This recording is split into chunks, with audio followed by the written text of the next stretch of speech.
Today, Kevin Sparks, District 31 Senator of Texas, came to the Dumas County Chamber of Commerce to meet and speak with citizens and address their concerns. He answered questions and welcomed comments. He assured us that he was aware of our interest for not only us, but for this great state. We welcome two grandchildren with another one on the way, with Senator Sparks as his wife, Jill. John Dallas, he's here somewhere. This is John Dallas is my chief of staff from Austin, and Shannon Parker right there, right here, district director in Amarillo. We are welcoming you here and turn it over to you. And I mainly voted for him because his dad said he was going to vote. I asked him, his dad, I said, "Are you going to vote for him?" He said, "Yes, I am." I said, "Well, that's good enough for me." So, there you go. Thank you so much. I appreciate it so much.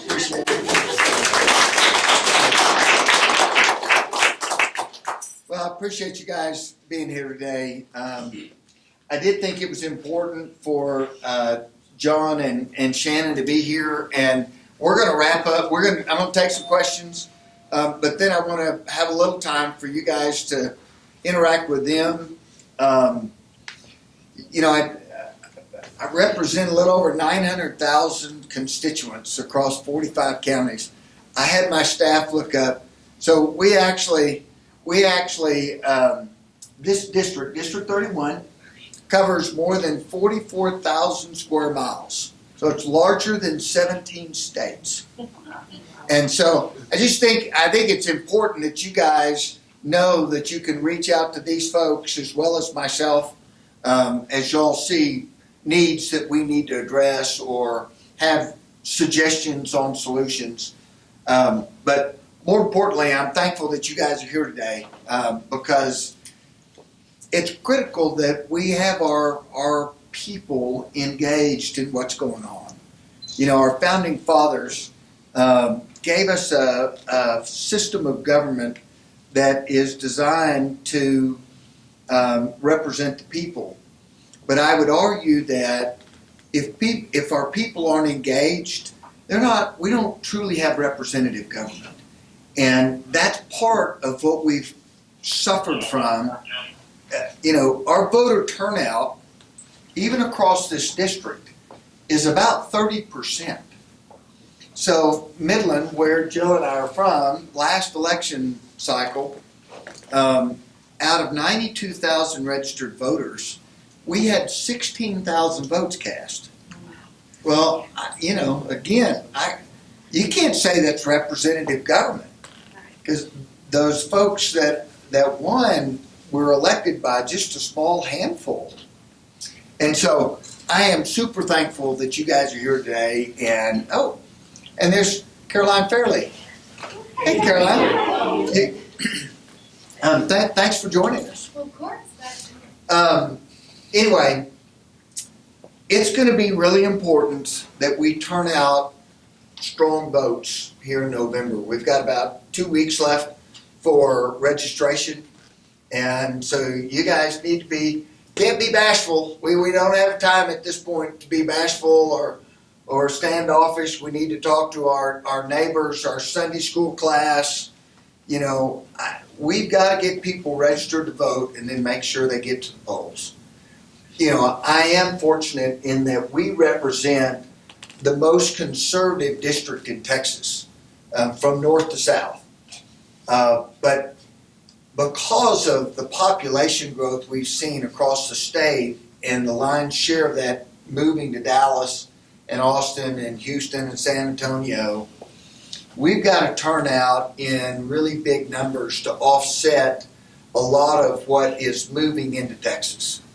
And I would tell you that our election coming up in November, we've not had one bigger than this election, in my opinion. When you look at where we are now compared to where we were at the end of the last administration, from inflation, from the attacks from EPA, from the absolute failure of our federal government at the border, and we're just now beginning to see the effects of what that's going to do. We've seen as that population are moving into our school systems and what they're doing to our numbers as far as, undereducated children.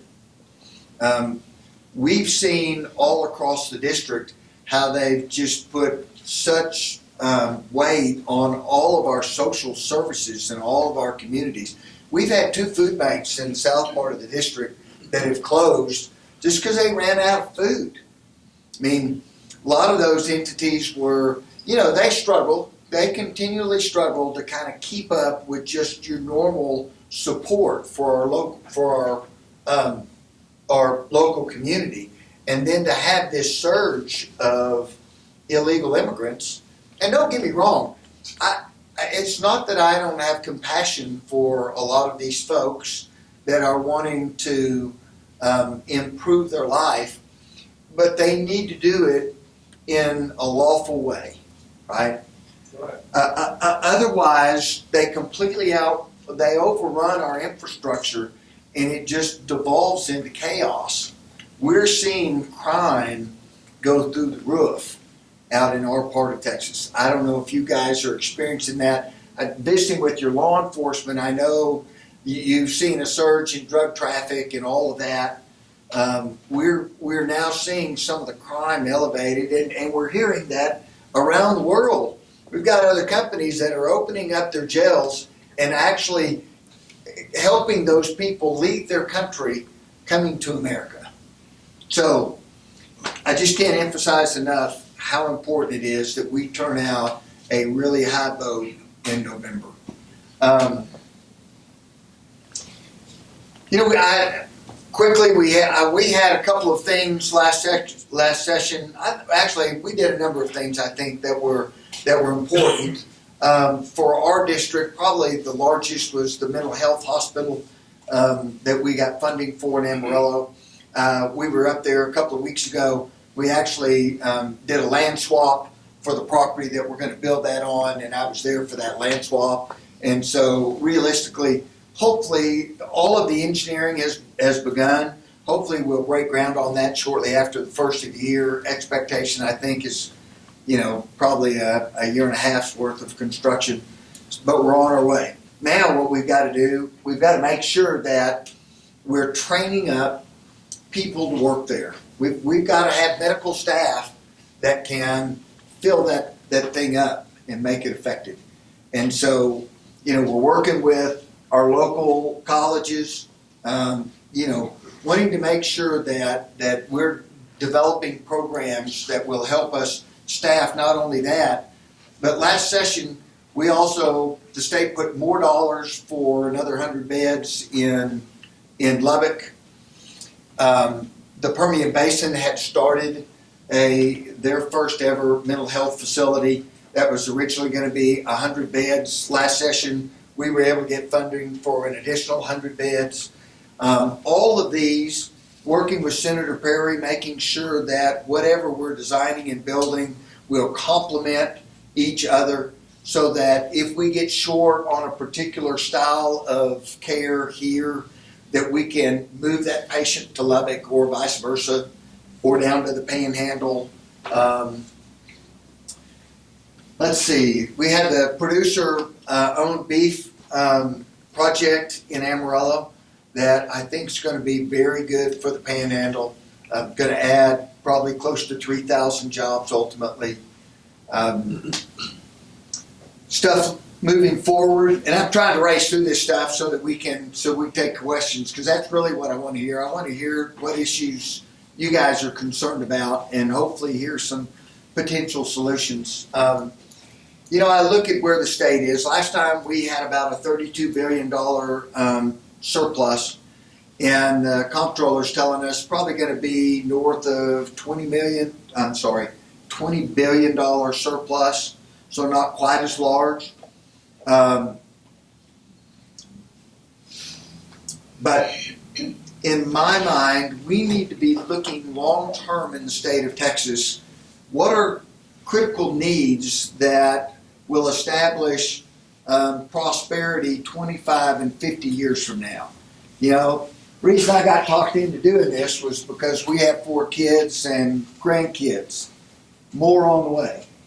And And, you know, we just want to make sure that we're making good decisions now that will allow our kids and grandkids to have the same opportunities that we've enjoyed.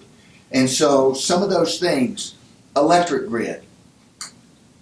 I know you guys run Southwest Power Pool, but ERCOT, which makes up about 2/3 of Texas grid, you know, is suffering from 25 years of federal subsidies going into wind and solar.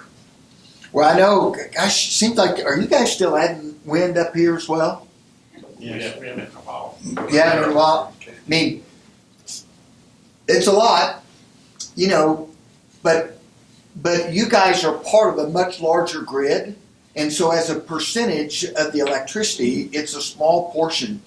Down in ERCOT, we now have, which all ERCOT services is the state of Texas. And it's by design so that the federal government can't come in and mandate what we do next.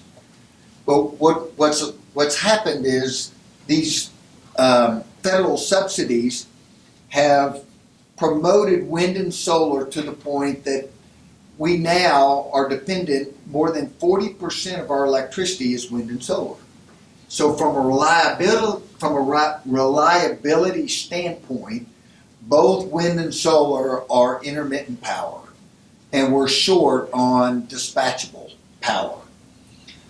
The Biden Inflation Reduction Act put over another $100 billion into renewable energy projects. And those dollars are desperately trying to set up shop all across Texas.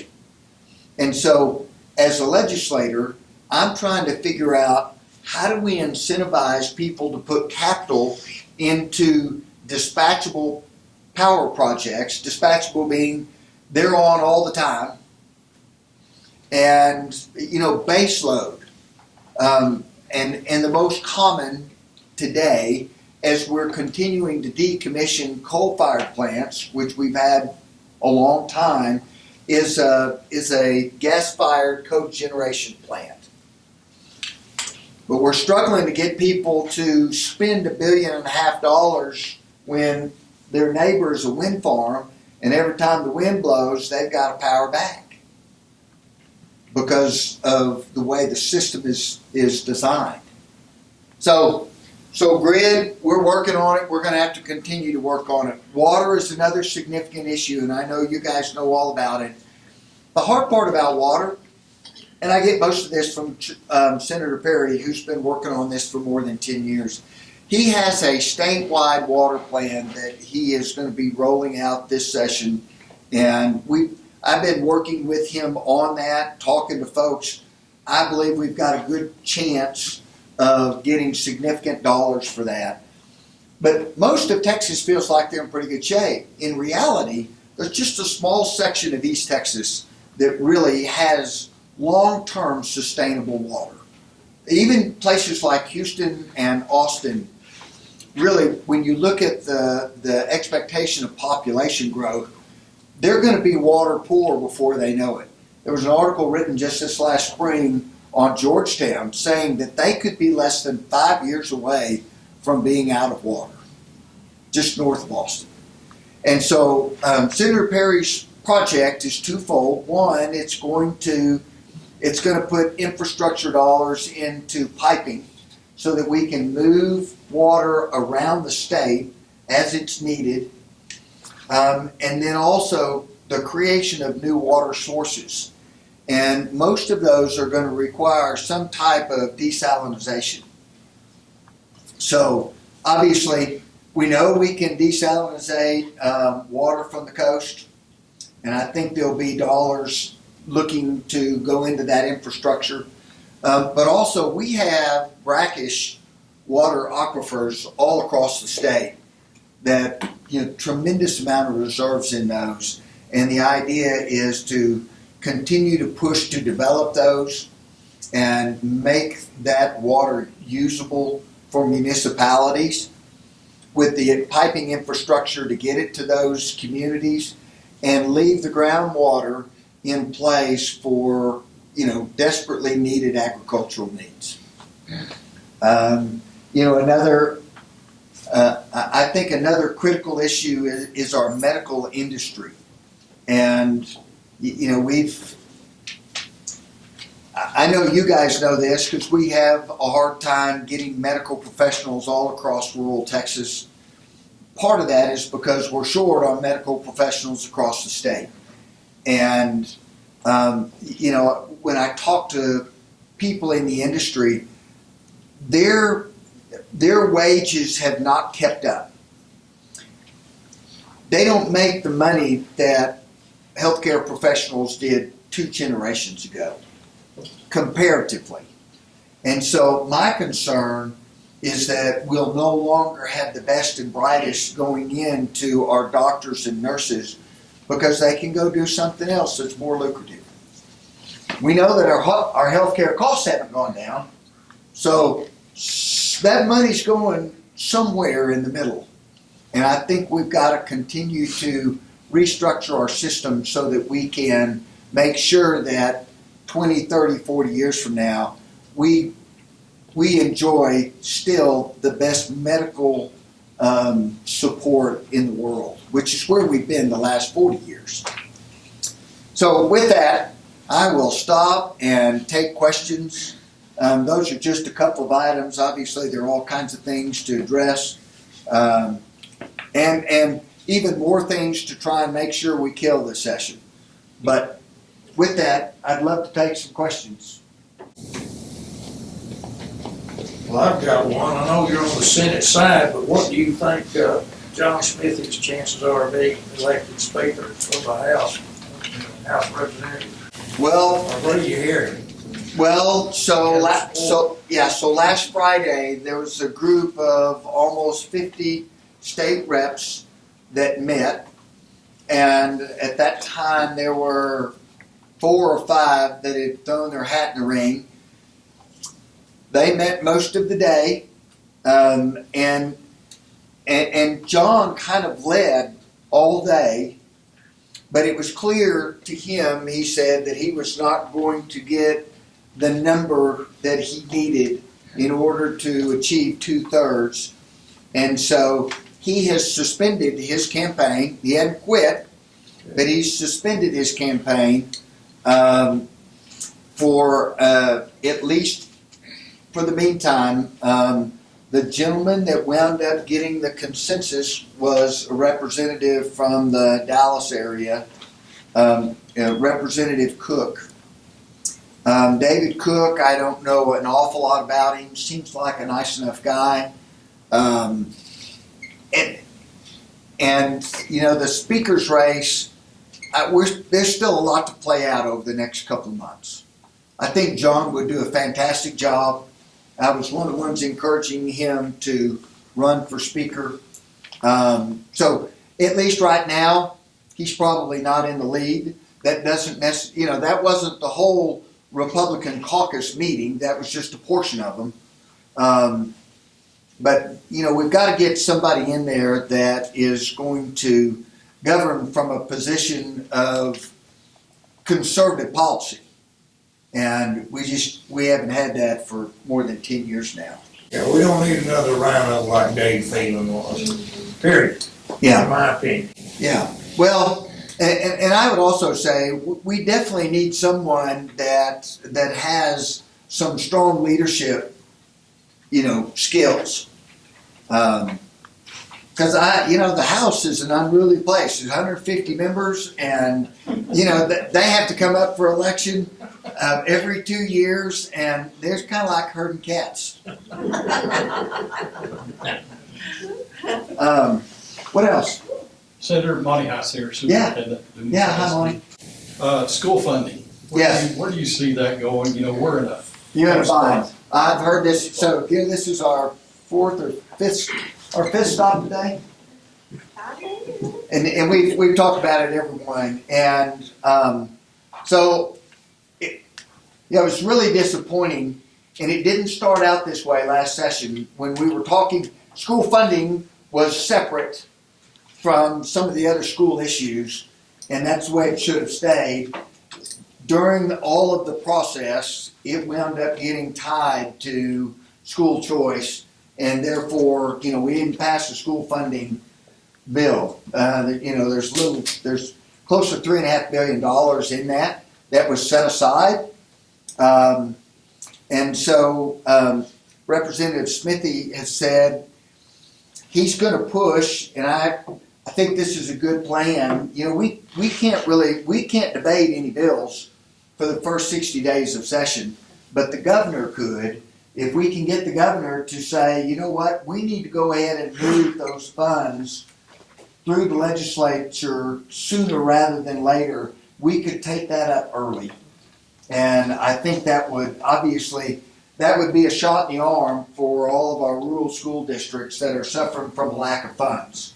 And then, during session, we'll take up the rest of the future stuff going forward. If you have a better plan, I'm interested in hearing it.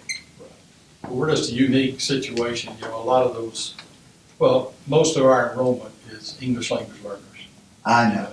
And finding certified teachers to come to our And schools. here's what I need you to do.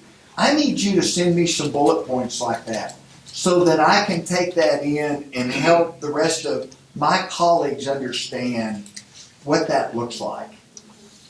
Because honestly, the lion's share of my challenge is helping my colleagues that are mostly from urban areas understand what rural life looks like.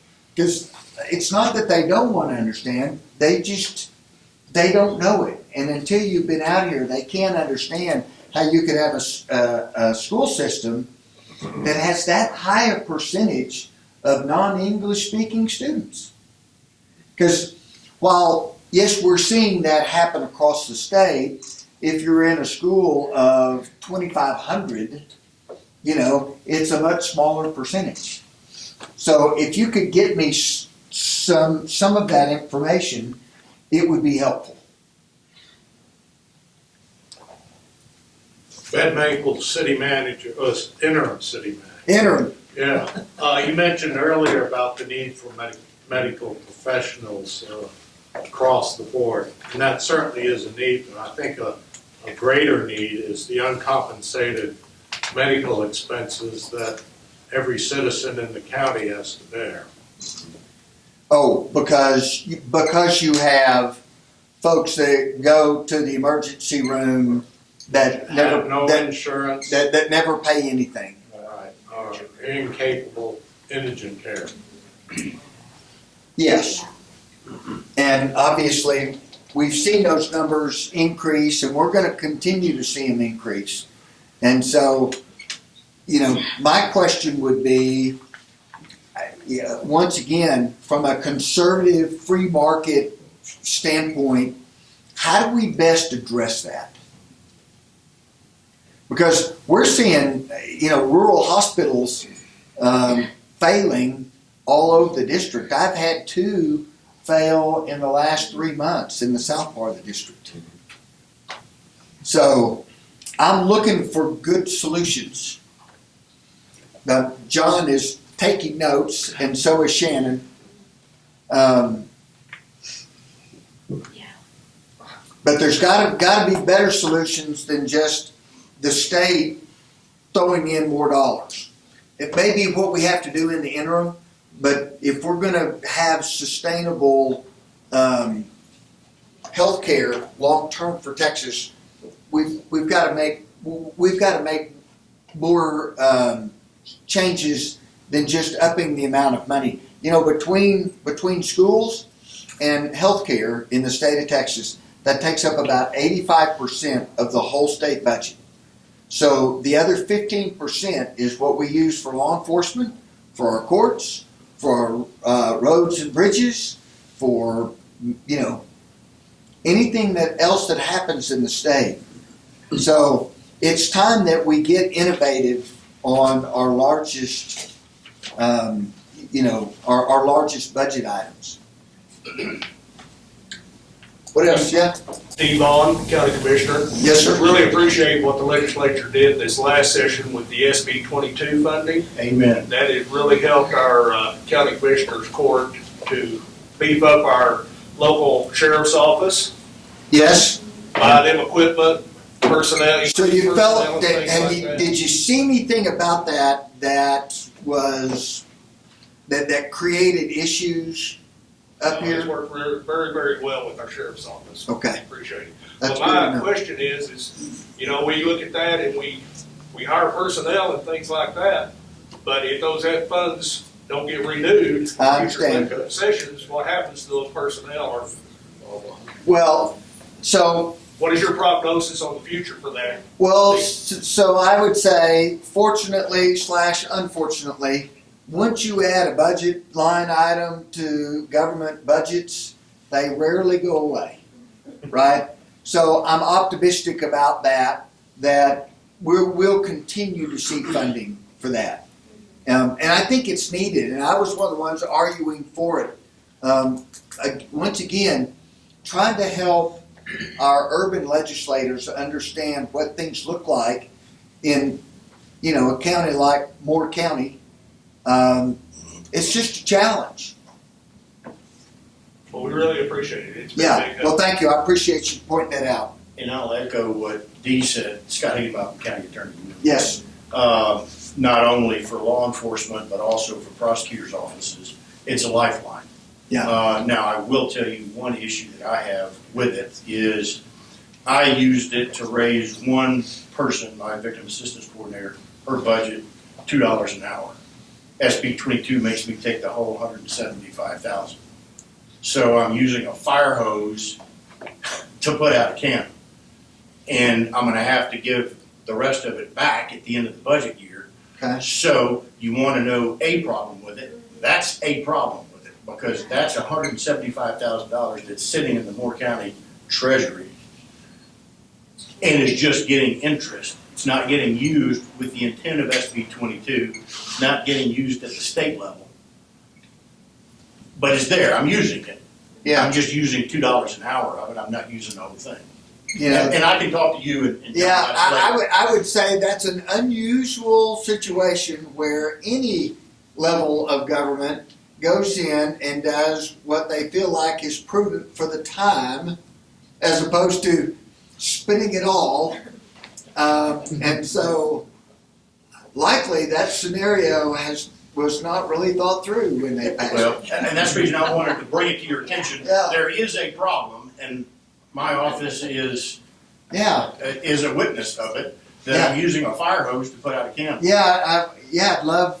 I'd love for you to visit. The other thing is that, because of the success of SB 22, why not take the SB 22 model and apply it to indigent healthcare in hospitals based on a hospital's percentage of indigent care losses? So you've got SB 22 built into rural rural Right. law enforcement. Why not take SB 22 and use it for rural hospitals? Can you track indigent care? Do we have those numbers? Yes, I can get them. To I'd love to see that. Okay. And really, a community like Dumas is probably a great place to run those numbers, because it's large enough that there'll be significant numbers, but it's not so large that it could mask something else. I'll get with Jeff and then get in touch with your chief of staff and. Perfect. And we'll talk about it. Great. And my chief of staff, by the way. Yes, He's the tall gentleman standing right I'm over gonna there. visit with him on something else too. Okay, well, Shannon is telling me that my question and answer time is up, because we want to leave a little bit of time just to interact when we finish up. So don't run off. Would love to visit with you personally, or give you an opportunity to visit with Shannon or with John. But thanks again for being here. Thank you for all you do for the community, and let's make sure we turn out to vote in big numbers in November. Thank you all. Thanks again, Kevin, for coming and visiting with us.